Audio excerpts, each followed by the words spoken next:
Hello everyone, welcome back to another Stat385 video.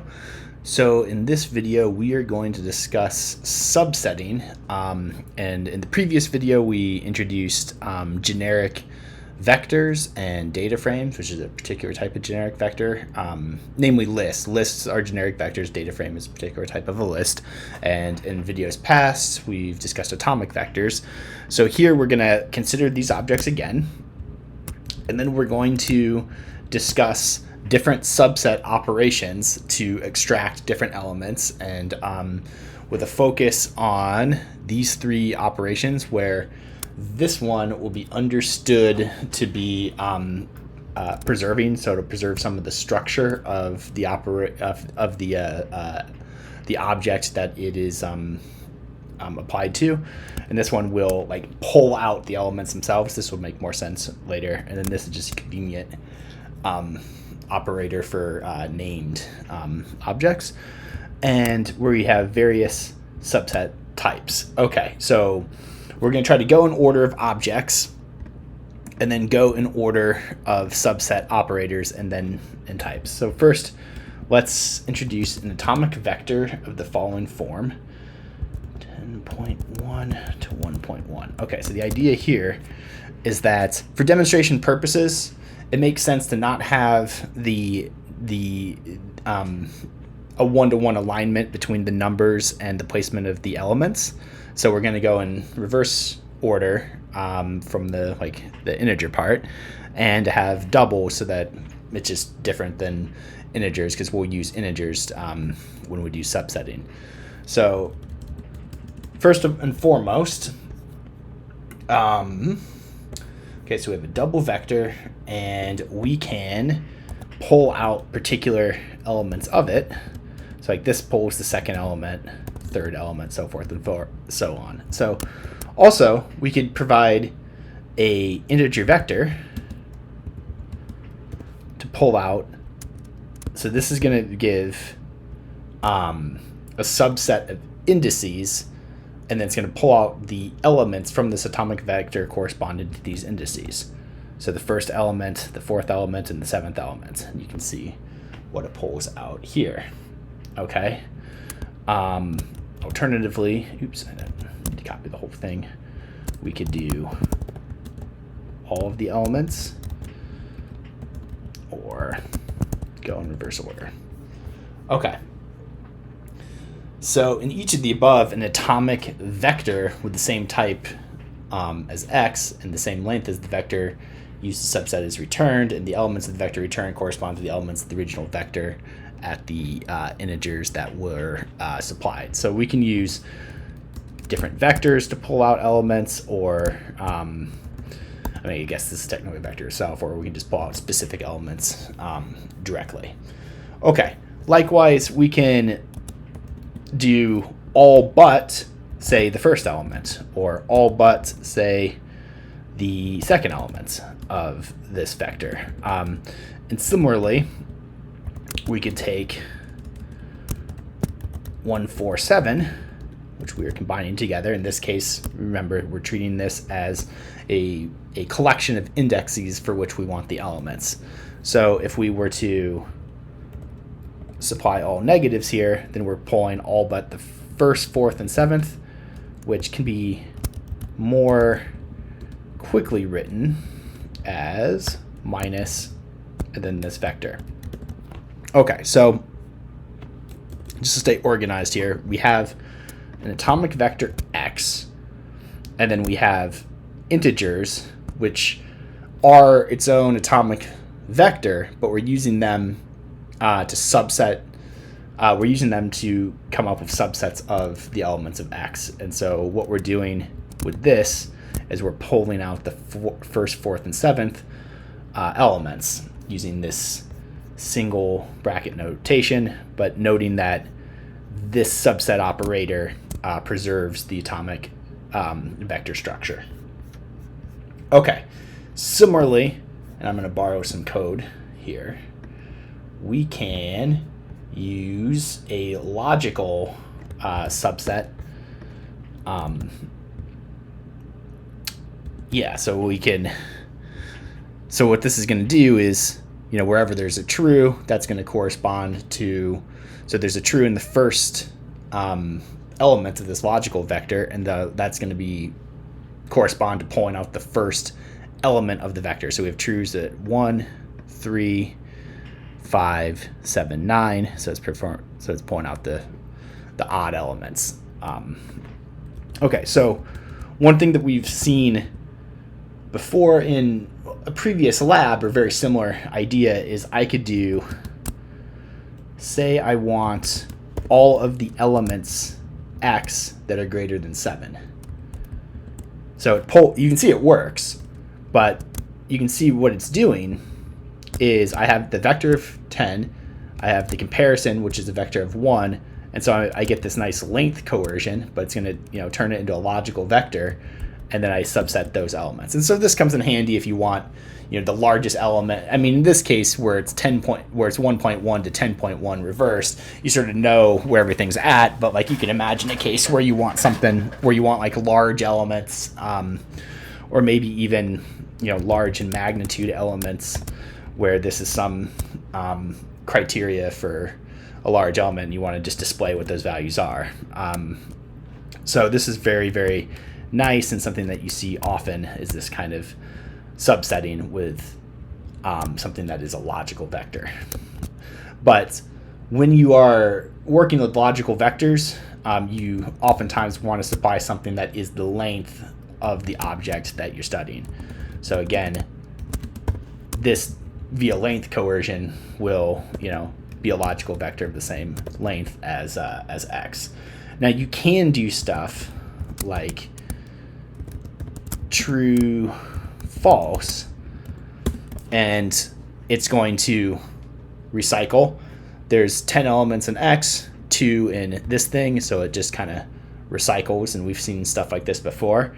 However, we get into a little bit of difficulty here, for instance, because 3 doesn't divide 10, and we've seen this in the past where if we try to do this, R will complain. Over here, it will not complain, and it'll recycle this 3 times, and then do partial recycling, extracting, I think, this element here, and it'll display this. These are things to just watch out for. I don't actually do this in this kind of recycling or length coercion in practice.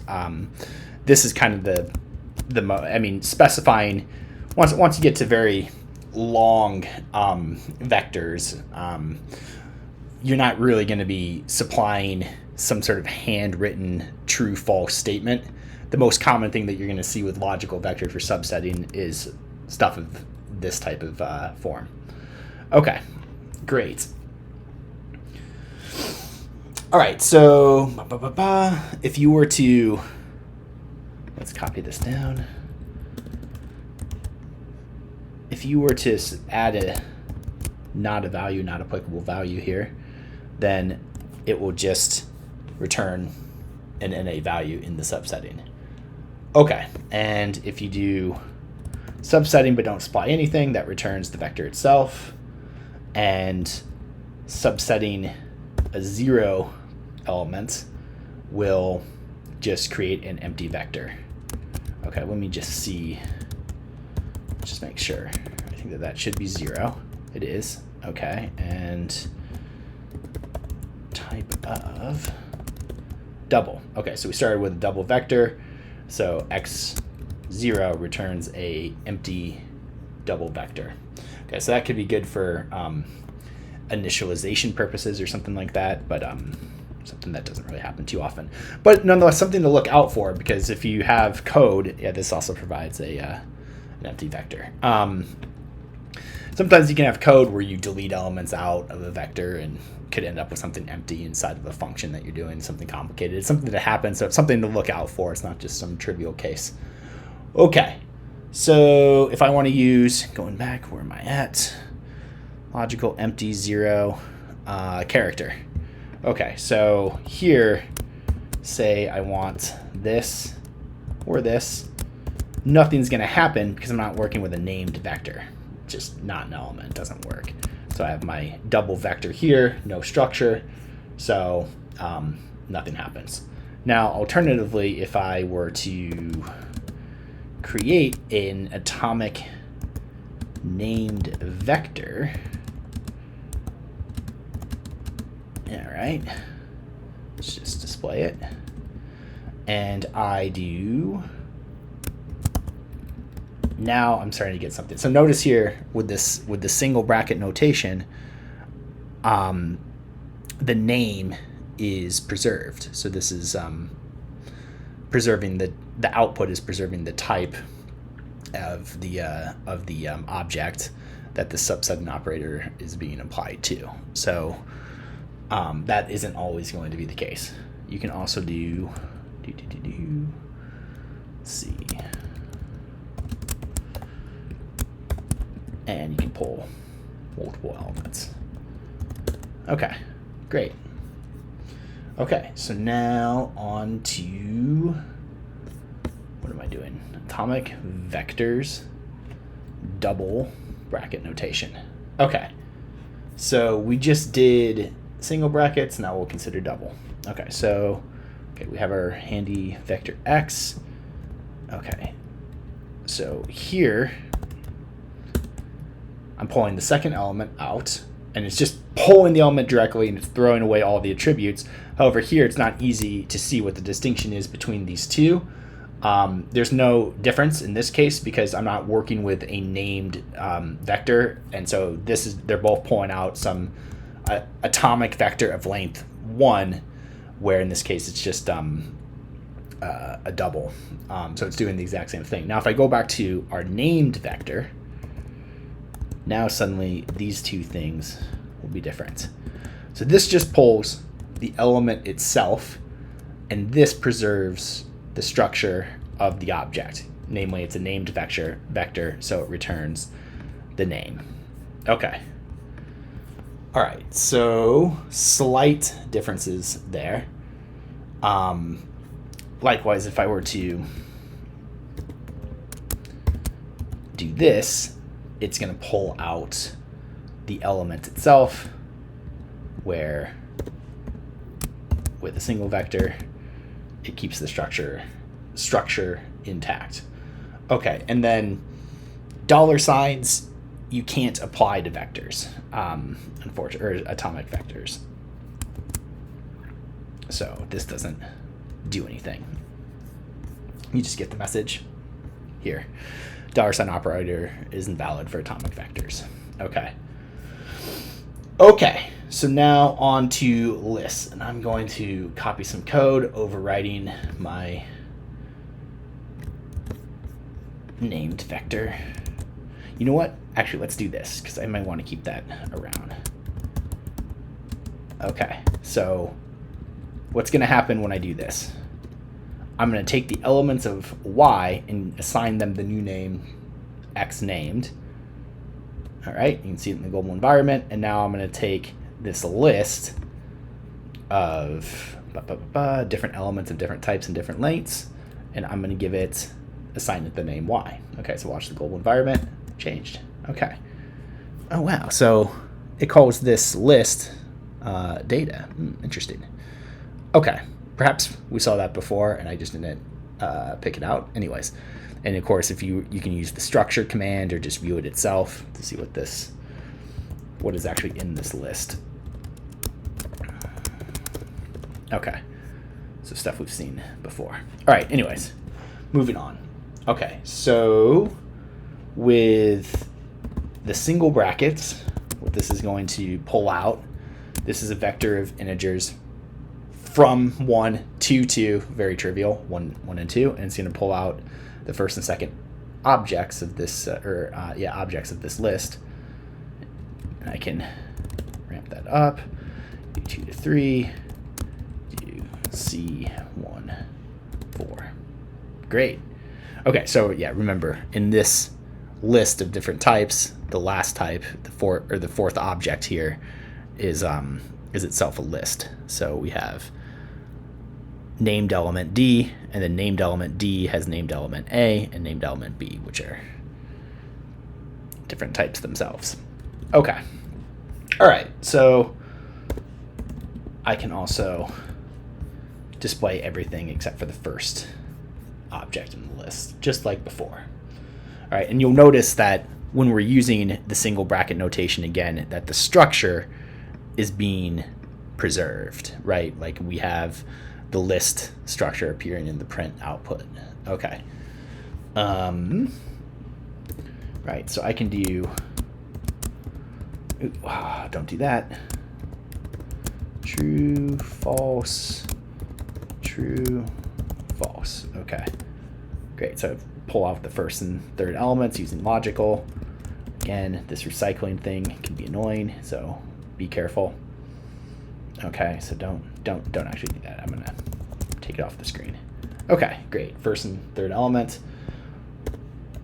This is just gonna not specify any subsets, return the whole set, the list itself.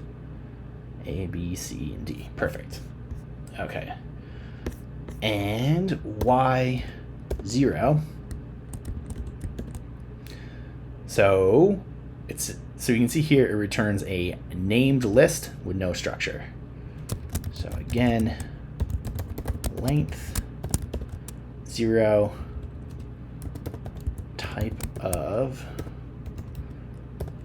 0 list. Just let's see what happens if we pull out the metadata on this. Okay, so it does. This structure did have names, so it does recognize that if I started with this named list and substitute and basically, you know, what's the null set of this named list? It's still a named list, and that's what attributes is pulling out here. Okay, and let's see. I have. Okay, so what is Y again? A, B, C, D. 4 objects with the names A, B, C, D. So I can pull out the characters themselves, where the characters in real life would correspond, or the character vectors themselves would correspond to interesting variable names that you would know what they are in any analysis. Here it's just A and C, and I can get those objects directly. Okay, great. All right, and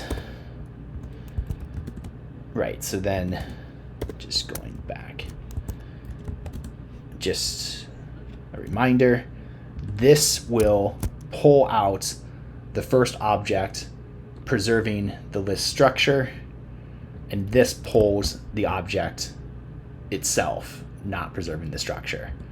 So let's see, type of list, type of integer vector. Okay, so this is oftentimes you may have a list of containing, you know, numeric vectors from some output of some calculation or something, and so this is what you would actually want to pull out because you want to do a function on top of it. Okay, and that's just for ease of yeah. So that's actually doesn't actually work. Interesting. Okay. Awesome. Okay, so now where this gets going down the rabbit hole further, something, and this does come up. This isn't like purely pedantic. Okay, so we just saw that this is going to pull out the first object and just pull it out. Not treat it as type list, just pull out the actual numeric vector of, actually to be specific, of type integer. We just saw that. Now, if I want to, so this right here is an atomic vector of type integer. And so, you know, if I were to store it as something else, that's what it is. It's an atomic vector of type integer. So let's say I want to subset the elements again. Well, I can just chain these out. I can pull out the second element directly. So I can change subsetting operations. Or if I wanted to do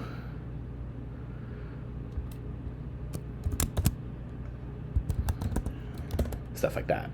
In this case, it's very, very boring. Okay, fun. So I can chain these out. Okay, so now, actually, before I get ahead of myself, I can also, okay, so I'm dealing with, okay, within the double bracket notation, it's going to pull out the object itself. So I can do this for one particular name. However, if I were to do something like this, it's going to, I believe it's going to complain. Yeah. So subscript out of bounds, invalid subscript. This is a message that occurs quite often. But here, basically what's happening is if I'm pulling out objects of different types, different lengths, and I'm extracting them themselves to print out, it just isn't going to work in the same way that this does, right? Because this is actually preserving the list structure, and this is pulling out the objects themselves, and they're two objects that it's not really hard, it's not easy to reconcile how they should be combined and presented. So that's why this complains and this doesn't. So here, just go back through it slowly. Let's look at this again. So subsetting is really important. It can be very tedious. So here, I'm pulling out the first element of the list, but preserving the list structure. And now I'm calling a function on a numeric vector, so it does not work. Okay, now I'm pulling out the element itself, the integer vector of type integer, and now I can perform a function on it, a numeric function on it. Here, let's keep the order preserved. I want to subset the list and display these different objects of different types and different lengths, and so I can do it. Here, I want to do the same task, but I don't want to preserve the list structure. R doesn't know how to do this, it complains. So the type of subsetting that you're going to do depends on what your actual goals are in any particular, we'll just call it analysis. Okay. So something to be careful of. Okay, great. So, and then this $ notation is very convenient when you want to pull out elements themselves. So here we can pull out, we know that we have some list with some descriptive name, we have some variable with some descriptive name, here it's just y and a, and I want to pull out object with the name a from this named list, and I can do it directly. And let's just see, it doesn't complain. Great. So this is like a shorthand subsetting that can be incredibly useful when you're pulling out full objects from these lists. Of course, I believe you can just change subsetting too in this thing. Yeah, it works, even though it's kind of messy. Great. Awesome. All right, so now on to data frames. Okay, so recall from last time, data frames are themselves lists, but we're going to make a restriction so that the objects in the list have the same length, and the idea being that R being a language written by statisticians for statisticians, this would be some collection of measurements on individuals or subjects or whatever, and you would have the columns being the variables that you've recorded on subjects, the rows being the different subjects themselves. Okay, anyways, let's load it in. You can see the structure. Information, it's very similar to what we just did, and we can view it. Remember, this is very similar to the Y list, but here, when it's in this data frame notation, we get this nice little table to view. This comes in handy quite a bit in analysis when you're trying to get a feel for what values are. Yeah. Okay. So what happens? So keeping in mind that a data frame is a list. Some of this is going to be a little bit redundant. So here, if I use single bracket notation for subsetting, I'm going to pull out the first and second objects of this data frame. It's treated as a list, so it's in the list it like gives separate values for each object and separates them out. Here they're kind of like clumped together in the form of columns, but it's the same idea. This is going to pull out the first and second objects, or or if you like in this application in a data frame, the first and second columns, and that's exactly what it gets. And we can be more creative in what we want to actually pull out, but that's what it's doing. Similarly, we can use all but the first value, or sorry, all but the first column, first object of the list. Just 1 second here, I want to see something. So this would delete the last column. Okay, this is something that comes up quite a bit. Sometimes you're working with a data frame where you want to remove the last column, but you don't know what it is or what the dimension is, and you don't want to specify it. You do this, and yeah, works pretty well. Okay, anyways, that's going down a bit of a rabbit hole. We can subset via logicals, just like we've done before. Okay, so I have 4 columns and specifying 4 logical values, and I want, in this case, the first and third column. Okay. Great, and then if I do an empty subsetting, that's going to return the whole thing. This is very similar to a list. Okay, so one thing to keep in mind here, though, so it's preserving the data frame structure using the single square bracket notation. However, we see that there are no elements in the list, but nonetheless, it preserves the structure. There's 5 empty rows. There's 5 nothings, I guess, if you like. And then let's see what happens with this one. I bet it's going to be 0. Yes. Okay. So keep in mind that there's a similarity between length and columns. The number of objects in this data frame or in this list, they get scrunched together and form the columns of the data frame. Okay. And likewise, and this is almost very often used, is pulling out columns by their names. Okay. So something that this is used quite a bit. Using dollar sign notation on this particular list is equivalent to pulling out a variable from a data frame and then to work on. So if I have my numeric vector, then I can do mean. If I'm doing all kinds of statistical tasks, I can do stuff like this. Cool. Awesome. Okay. So let's see here. Did I do... Okay, I'm getting a little bit... Yeah, this is just... Okay, so now if I do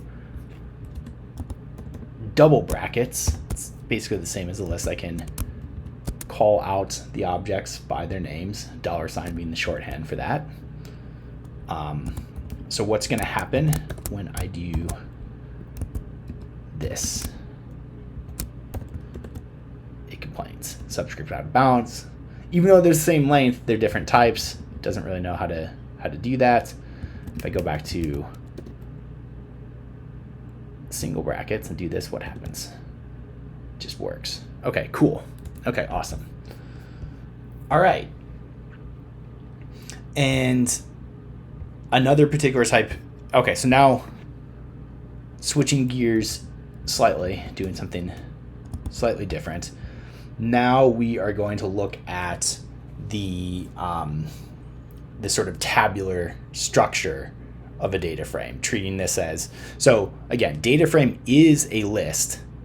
So it's a collection of objects of different types where each of the objects has the same length, but it also is in this nice tabular formulation, and so we can exploit subsetting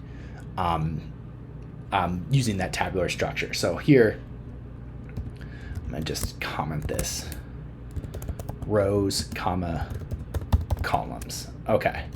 So now I could do something like, I want to see all the values collected on the first and second individuals, keeping the structure intact, which is what this single bracket subsetting is going to do. And so now look, I have the information, the 4 column, or the values of the 4 variables on the first 2 subjects. You could do 1, 2, but really you're only interested in the 4th column, or the 3rd and the 4th, or stuff like this. It all sort of works. Okay, so if I'm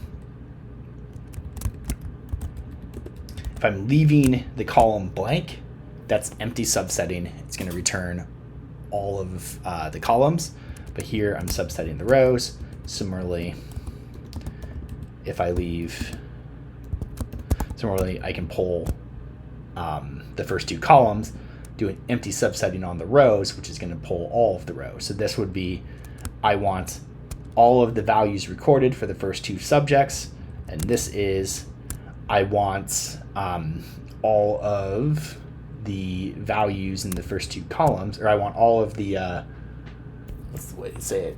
I want the first 2 variables collected on all individuals. Sorry, it's not particularly challenging. I've just been rambling for a while. Okay.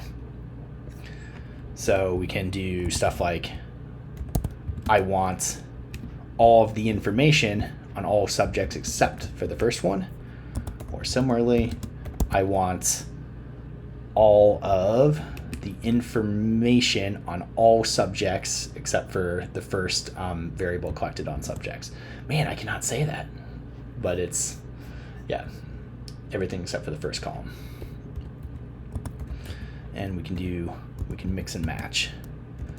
So this is exclude the first column. I don't want to look at that variable collected on the subjects, and I don't want to look at the 4th subject. And we can do that. Easy. Okay. And so we can, keep chaining this with logical subsetting, 0, so forth and so on. So what happens, just out of curiosity, if I do this? Yeah, 5 rows, and this is going to be 0 rows and 4 columns, right? Okay, interesting. Yeah, 4 columns, 0 rows. Okay. All right, so now let's do, so this is kind of tricky. So what you think it may, so we're doing the single subsetting, single bracket. So it looks like it would preserve the type, right? If I'm going to pull out the first object of this list, this is pull out first column of this data frame, or pull out first object of this list. This should preserve the list structure. So if we recall, the first element of this list is an integer vector. So it should, give it a name, preserve the name and everything. Here it doesn't. Okay, so that rule about it being structure preserving isn't quite general. Sorry. Okay, so if you want it, you can do stuff like, there's an argument.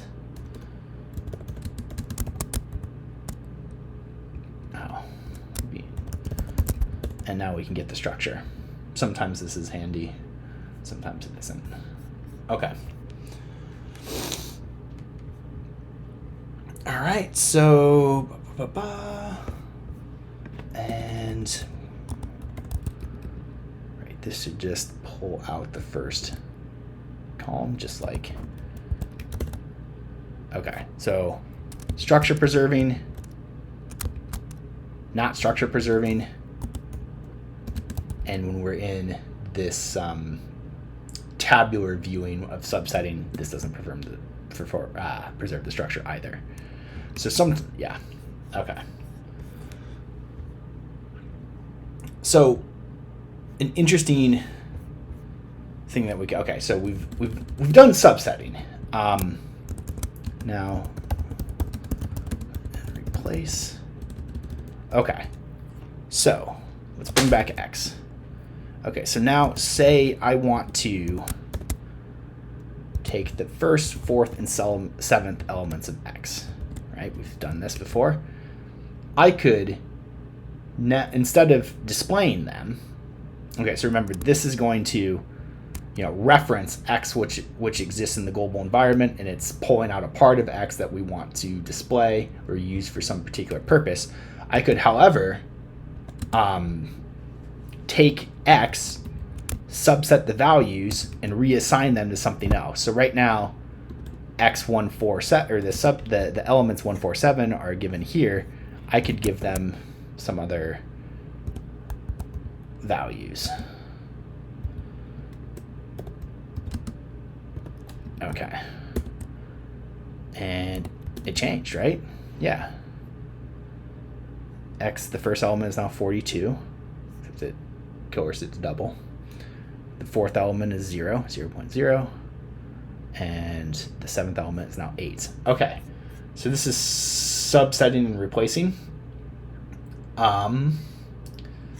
Similarly, let's take our list Y and say that I want to, okay, so Y is a list, a named list, where the elements, there's an object given the name D, and so now I want to replace that with something else, say a numeric vector. And so it doesn't necessarily care that the existing element is a list. It's just going to replace it if we do this. Did it work? It did. We can see that D is now an integer vector. Sweet. Okay. And of course we could do stuff like get the first object, which is a numeric vector of type integer, right? We have the elements 1 to 10. Say I want elements, and I want it to be, watch the global environment. I just changed it, just reversed the first elements of the first, so reverse the first element, the first 3 integers in this integer vector, which is this first element given the name A in the list. Okay, great. So, and last but not least, we can do stuff like, so what's this going to do? Okay, so this is going to take, so we have our list, and we're going to take the third, we're going to subset out the third and fourth elements, just as refresher. We get C and D here. Okay, and then this is going to assign the value null to those third and fourth elements, null being sort of this empty set. Watch the global environment. It just gets rid of those objects directly. So if I have, say, a data frame, Z, and I have some columns in that data frame, or variables that I don't want, I could just do this. Okay. Okay, so this is actually a pretty good trick. So if I had, okay, darn it, I just got, let me go, darn it. Let me go back and get that data frame. Okay. This actually comes up quite a bit. So one thing, if you're doing complicated data wrangling steps, you may oftentimes take a data frame, change it around in a way where you want to track the changes to make sure that you don't do anything irresponsibly and get rid of columns or manipulate values in ways that are that could be wrong downstream. So oftentimes it's the case to, even if you're just going to use these non-descriptive throwaway names, you may want to do something like this. So I have my data frame and I want to get rid of the first 3 columns. I could do Z2 equals Z, Z2 3, 4 equals null. Okay, so now in this sequence of commands, I have Z preserved, and I have my data frame with the second columns removed. So now, in case I want to go back and keep the full and analyze or use those two columns, I haven't fully erased it from memory, whereas before I did. Okay, so sometimes this will help you stay organized if you create smaller data, or if you create different data sets as you go to preserve to track all the changes you've made. Okay, so I'm starting to ramble. This is subsetting on atomic vectors, generic vectors, data frames, or atomic vectors, lists, data frames. Keeping in mind that data frame is a type of list. Okay, so great. So yeah, so thank you for your attention. Thank you for sticking it out, and I will see you next time. All right, take care. Bye.